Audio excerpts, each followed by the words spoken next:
بسم اللہ الرحمن الرحیم۔ معزز ناظرین السلام علیکم، امید ہے کہ آپ خیریت سے ہوں۔ دوستو، آج کی ویڈیو میں ہم سورۃ کہف کی فضیلت بیان کریں گے۔ سورۃ کہف 15ویں پارے کے آدھے حصے پر الحمدللہ الذی سے شروع ہوتی ہے۔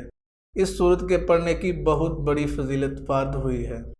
حضرت ابو سعید رضی اللہ تعالیٰ عنہ سے روایت ہے کہ حضور اکرم صلی اللہ علیہ وآلہ وسلم نے فرمایا کہ جس نے جمعہ کے دن سورۃ کہف پڑھ لی اس کے لیے دونوں جمعوں کے درمیان نور روشن رہے گا، یعنی اس کا دل منور رہے گا، یا یہ مطلب ہے کہ جمعہ کے دن ایک بار اس کو پڑھ لے تو اس کی قبر میں بقدر 1 ہفتہ کے روشنی رہے گی۔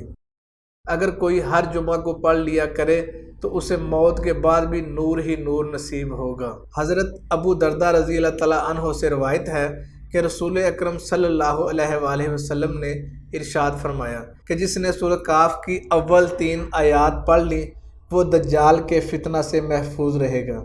دوستو، اگر ویڈیو اچھی لگی تو ویڈیو کو لائک کریں، چینل کو سبسکرائب کریں اور بیل آئیکن کو لازمی کلک کریں تاکہ آپ تک ہماری نئی آنے والی ویڈیو کا نوٹیفیکیشن پہنچ سکے۔